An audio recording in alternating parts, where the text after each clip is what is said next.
উঠেন উঠেন।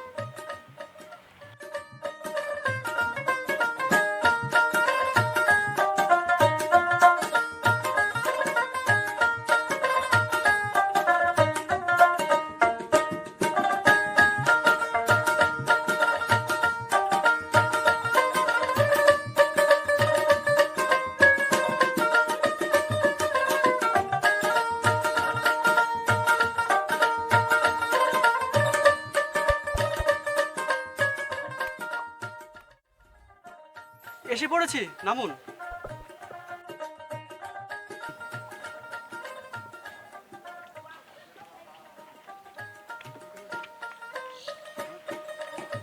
মধ্যপাড়া কোন দিকে? ওই সামনের রাস্তা সোজা গিয়ে ডান দিকে যাবেন। আমাকে একটু নিয়ে চলুন না। আরে না না, আমার হাতে অনেক কাজ আছে, আপনি যান। আপনি পারাপার করে যা পান আমি তার দ্বিগুণ দিয়ে দেবো, একটু প্লিজ হেল্প করেন না। ঠিক আছে, চলেন।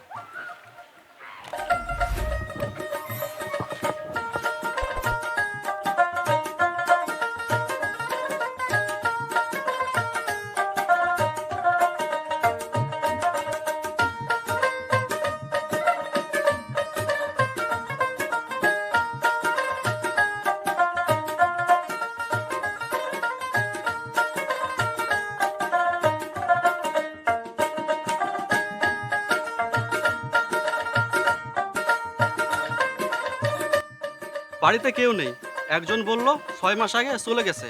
এখন কি করবেন? চলেন ফিরে যাই। চলুন। আচ্ছা।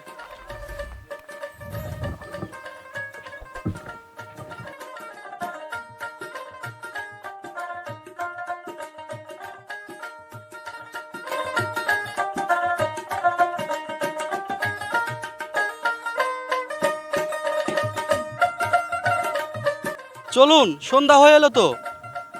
আর হাঁটতে পারছি না, আর এখন স্টেশন যেয়ে তো কোনো ট্রেনও পাবো না। আচ্ছা, এখানে থাকার জন্য কোনো বোর্ডিং বা হোটেল নাই? শহর পেয়েছেন? ঠিক আছে চলুন।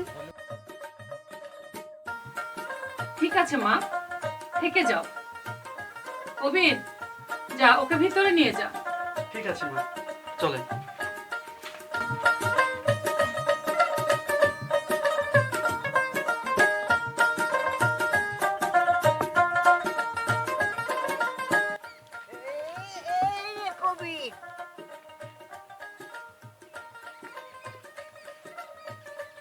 আপনার কাছে যাচ্ছিলাম। আমার কাছে? কেন কেন? কাকা, আমার বাড়িতে মেহমান এসেছে, এই 1000-2 টাকা খুব দরকার ছিল। আগেরটাই দিতে পারো না, আবার নতুন করে আবার আবদার? তাছাড়া মেহমান বিদায় করতে 2000 লাগবে কেন? আরে 500 হলেই তো হয়ে যায়। কাকা, নতুন মেহমান বুঝলেন না, একটু পোলা মাংস করতে। কাকা, আমি তো বলেছি সুদে আসলে আপনার সব টাকা দিয়ে দিব। ঠিক তো? 100% ঠিক। টাকা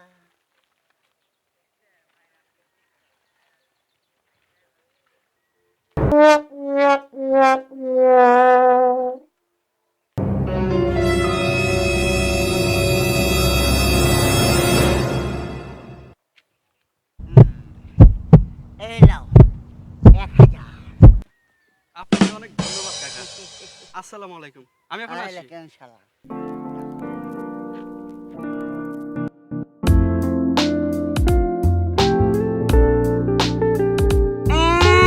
গুজর আবার জিত হয়ে শুয়ার সাপ।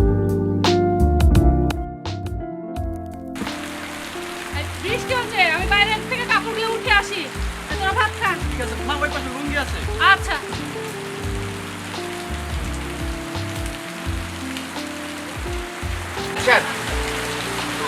আজ একটু কষ্ট করে খেয়ে নিন, কাল হাট থেকে হাঁস কিনে আনবো। এসবের কোনো প্রয়োজন নেই, তাছাড়া কাল তো আমি চলেই যাব। যাবে, তবে মায়ের হাতে হাঁসের রান্না খেয়ে তারপরে যাবে। মা,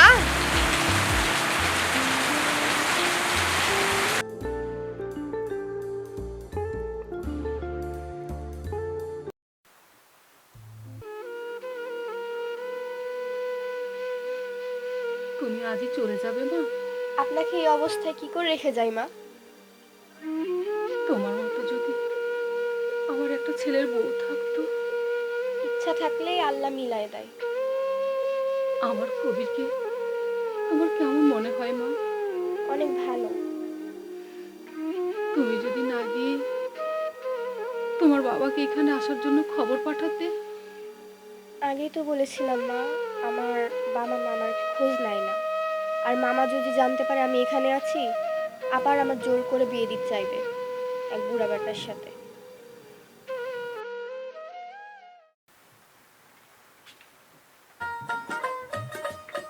এই উঠো, ওই অনেক বেলা হয়ে গেছে, উঠো, কাজে যাবে না?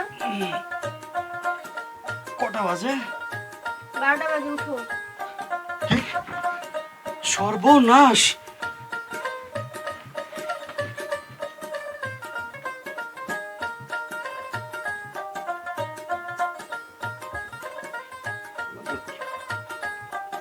আরে আসো না। যাও, বেলা হয়ে আরে যাবো তো, আমি আমার বউকে কাদর করবো না? না, এখন অনেক বেলা হয়ে গেছে, যাও কাজে যাও।